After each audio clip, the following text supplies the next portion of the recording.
눈물 흘리는 것을 좋아하는 사람들은 그리 많지 않습니다. 저도 눈물을 1년에 한 번 흘릴까 말까 하는데, 이 눈물을 흘린다는 것은 자신의 그 아픔과 연약함을 보이는 것이기 때문에 눈물을 보이는 사람은 많이 있지는 않습니다. 그래서 사람들은 잘 울려고 하지 않고 우는 모습을 보이려 하지 않죠. 하지만 역설적이게도 눈물만큼 강력한 힘을 가지고 있는 것이 또 없을 것입니다. 대하던 상대방이 눈물을 보이면 많은 말보다 때로는 그 감정을 보여주기 때문에 그것으로 여러 가지 의미를 담아주기도 합니다. 그러나 이런 말이 있습니다. 악어의 눈물이라는 그런 말이 있죠. 악어의 눈물, 전적으로 악어는 자기가 잡아먹는 그 동물, 그 짐승의 명복을 빌면서 눈물을 흘린다라는 그런 이야기를 한번 들어보셨을 것입니다. 사실이 아니지만 악어의 눈물이라는 말 그 자체가 이중성을 가지고 있는 말이죠. 먹으면서 눈물을 흘리며 명복을 빌어준다. 그건 되게 이중적인 그런 의미를 가지고 있는 말입니다. 흔히들 정치인들이 눈물을 흘릴 때 아유 저 악어의 눈물이다라고 이야기하는 것이 아마 딱 거기에 맞는 말이지 않을까 생각이 됩니다. 오늘 우리가 읽은 그 본문에서도 이 눈물이 등장을 하게 됩니다. 이 복임이라는 말도 눈물이다라는 뜻을 가지고 있습니다. 마지막으로 이제 여호수아가 하나님의 사자로서 임무를 다하는 그런 부분이 오늘 여호수아 이 말씀입니다. 사실 하나님의 사자 그 여호수아가 이스라엘 백성들에게 마지막으로 서서 했던 말이 다시 한번 기회를 줄 테니 너희가 한번 회개해라 라는 뜻을 말하고 있는 것입니다. 왜냐?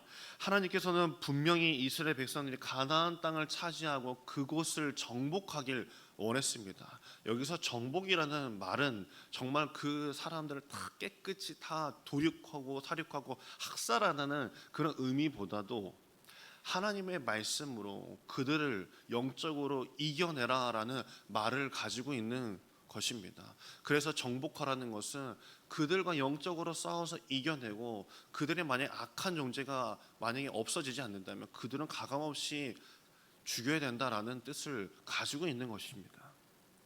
그런데 아이러니하게도 하나님께서는 그 잔당들을 다 없애버려라, 쓴뿌리들을 다 없애버려라 라고 말씀하셨는데 이상하게도 여호수아가 죽기 직전까지도 이스라엘 백성들은 그 가나안 땅의 그 악한 족속들, 악한 이방신들을 다 없애지 않고 그들과 함께 공존하고 살고 있었습니다. 그래서 하나님의 사자가 나타나서 너희들 다시 한번 기회를 줄 테니 이 쓴뿌리들을 다 없애버려라 라고 이렇게 이야기를 합니다. 2절을 보게 되면 이런 말씀이 나옵니다. 너희는 이 땅의 주민과 언약을 맺지 말며 그들의 제단들을 헐라하였거늘 너희가 내 목소리를 듣지 아니하였으니 어찌하여 그리하였느냐라고 말씀하셨어요. 하나님께서 사자를 보내서 가나안 잔당들을 쫓아내지 못한 이스라엘 백성들을 책망하셨습니다.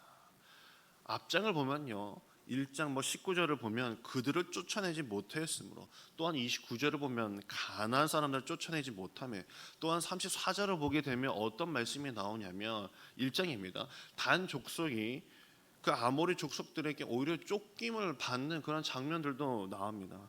관심 있게 바라봐야 할 것이 이스라엘이 가나안 부족을 그 족속을 쫓아내지 못했던 것도 아니고 결코 힘이 없었던 것도 아니라는 사실입니다.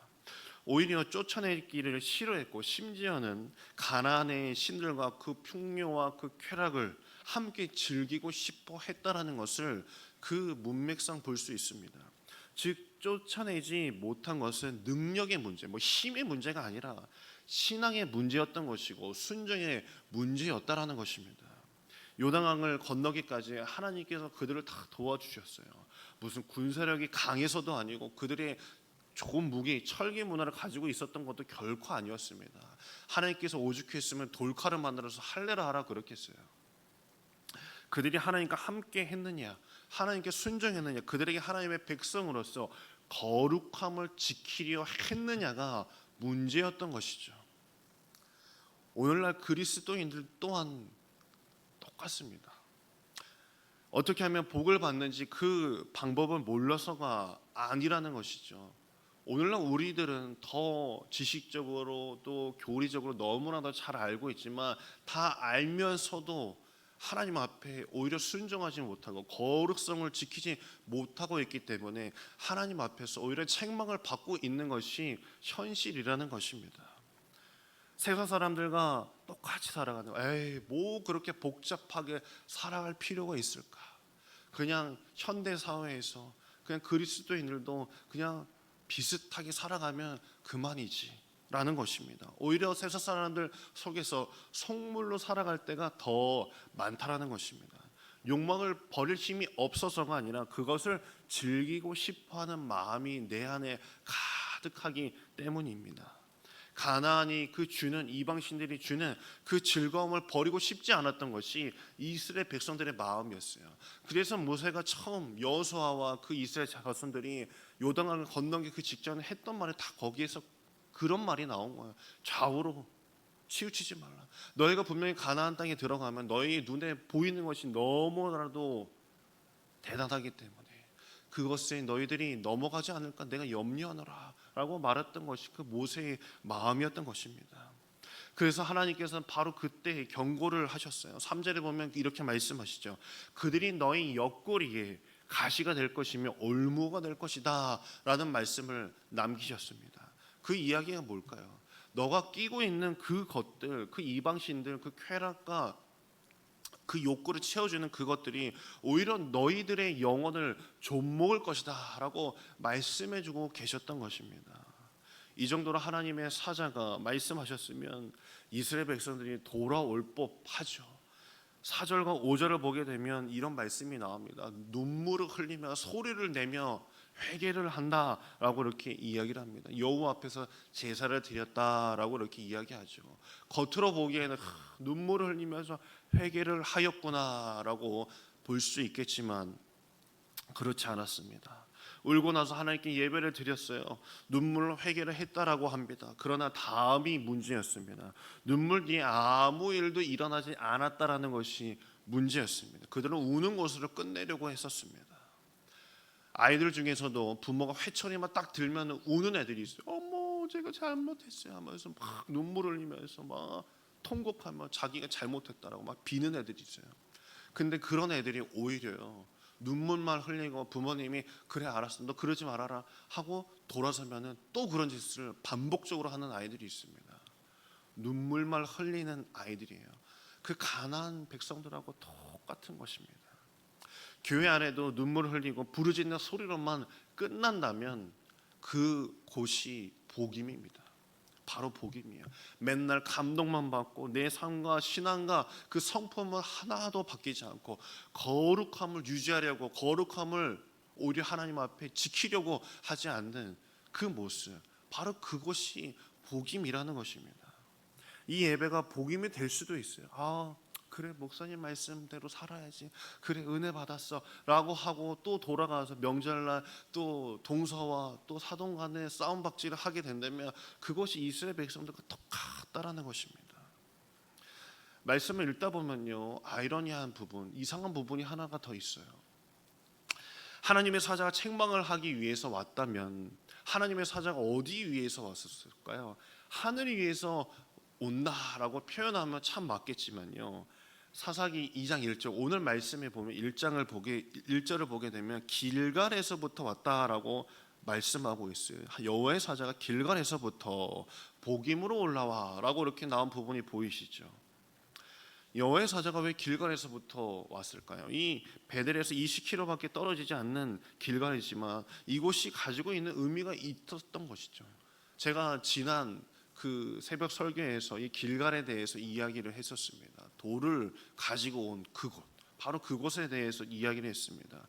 하나님과 맺었던 그 길갈의 언약, 바로 얼마 안 된 이야기들을 너희가 벌써 망각하고 있느냐라고 이야기하는 것이에요.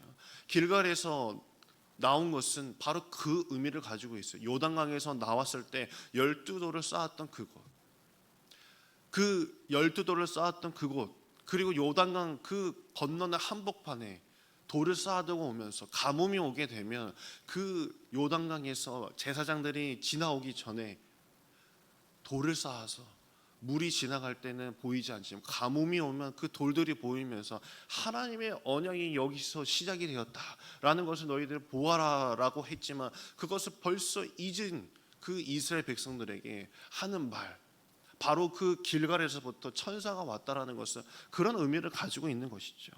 한마디로 가뭄이 오면 돌이 지나가는 그 물길을 보았을 때 너희들이 길갈을 바라보면서 마음이 녹아지고 하나님을 다시금 바라봐야 되는데, 굳어진 그 신앙이 깨어지는 시간이 되어야 되는데 오히려 그들은 마음이 굳어져만 가는 것을 바라보면서 그 천사가 길갈에서부터 왔다라는 것입니다.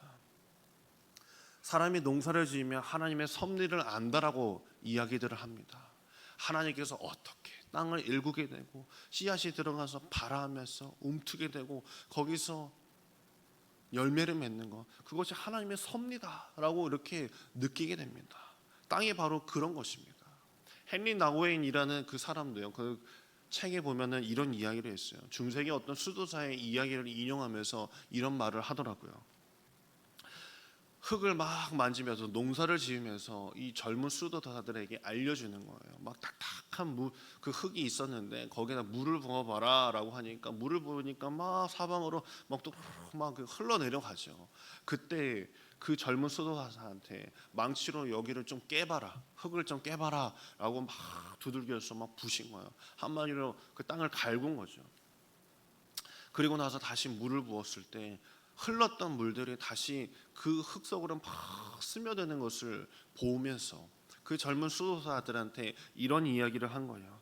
여기다가 씨를 뿌리면 틀림없이 꽃을 피우고 열매를 맺을 수 있다.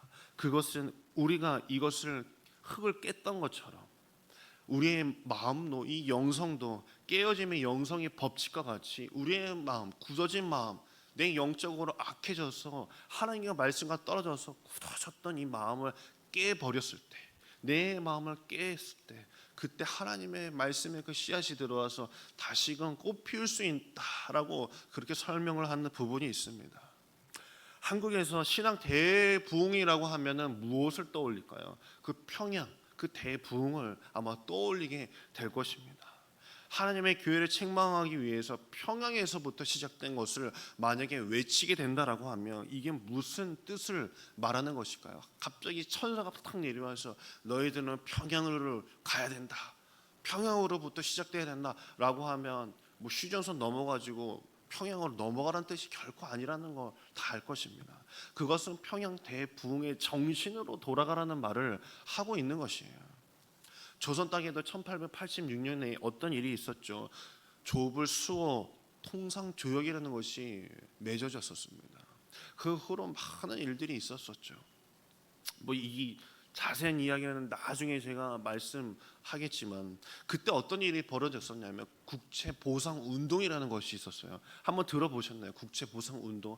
우리가 일본에게 빌린 돈이 너무나 많기 때문에 이것을 술로 끊고 담배를 피우지 말자. 그래서 우리가 이것을 돈을 갚아보자. 우리가 예전에 IMF 때 금을 팔아가지고 갚아보자 했던 그런 것과 비슷하게 그 100여 년 전에 그런 운동을 벌였던 것이 있었어요. 그것이 교회에서부터 시작이 됐거든요. 그러면서 교회 다니던 남자들이 술을 끊기 시작하고 담배를 피지 않고, 정말 그 시대에는 저 사람은 교회 다니는 사람이구나, 저 사람들은 그래도 정신이 있어서, 시대 정신이 있어서 술을 마시지 않고 그래도 국채 보상 운동을 하면서 우리가 침해받았던 이 국호를 다시금 살리려고 하는 사람들이 바로 교회에 다니는 사람이구나라는 것을 그 주변 사람들이 다 알고 있었어요. 그게 바로 예수 믿는 사람들의 모습이라는 거죠. 그냥 아멘 아멘하고 할렐루야 할렐루야 하고 그냥 그 자리에서 자기들끼리만 그냥 좋고 그래 지들끼리 구원받는데 라고 끝나는 것이 아니라 정말 하나님의 말씀으로서 거듭나고 그들의 삶을 보여주면서 하나님께서 역사하고 계시다라는 것을 알게끔 하는 것이 그 사람들의 모습이었었습니다. 진정한 예배는 우리가 성전에서 통곡하고 회개하고 그냥 거기서만 그치는 것이 아니라 예배당 저 문을 나설 때 진정으로 시작된다는 것, 그것이 진정한 예배라고 하나님께서 말씀하고 계신다라는 것입니다. 예배당을 떠나고 난 이후부터 그것이 참된 예배가 시작됨을 기억하는 여러분들에게 간절히 소망합니다. 그것이 없다면, 거룩함을 유지하지 않으려고 한다면 그것이 복인과 똑같은 것입니다. 내 삶으로 하나님께 은혜를 돌려야 되는 것이고 영광을 돌려야 되는 것, 그것이 우리에게 가장 원하시는 것입니다. 내가 여기서만 할렐루야 하다가 내가 집에 갔을 때 지옥이 있다면, 내가 있는 그 명절날 그 자리가 저것은 진짜 왜 교회를 다니나 몰라, 저건 왜 교회 다닌다고 설치는지 몰라 라고 말을 한마디를 듣는다면 그것이 복임입니다. 하지만 하나님의 사람이 넌 정말 참 내가 교회를 다니지 않지만 널 보면 하나님이 있는 것만 같아 라는 말을 듣게 된다면 정말 그것이 하나님의 모습을 띠는 거룩한 하나님의 자녀가 아니겠습니까? 이스라엘 백성들도 똑같았습니다.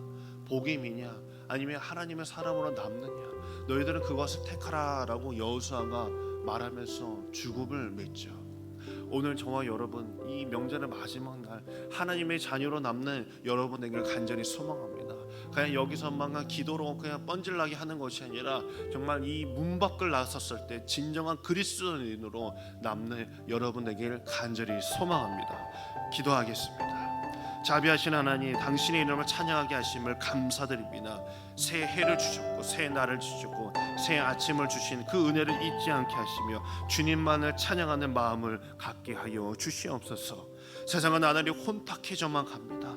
사랑이 식었다고, 사랑이 없다고 말하지 않게 하시고 우리부터 사랑하는 마음을 가지게 하시고 우리 눈에 보이는 것들을 새롭게 하사 주님의 눈으로 세상을 바라볼 수 있도록 인도하여 주시옵소서. 이 시대를 분별할 줄 아는 지혜를 허락하여 주시옵소서. 분별력 있는 삶을 살게 하시고 주님 앞에 주님의 자녀로서 부끄럼 없이 살아가도록 인도하여 주시옵소서. 믿음으로 하나님을 기쁘게 하는 하나님의 자녀들, 우리의 삶이 되길 간절히 소망합니다. 우리의 삶이 기도하는 삶이 되게 하시고 말씀을 묵상하는 삶이 되게 하시며 우리의 삶이 하나님의 역사의 장이 되도록 인도하여 주시옵소서. 저 문 밖으로 나갔을 때 진정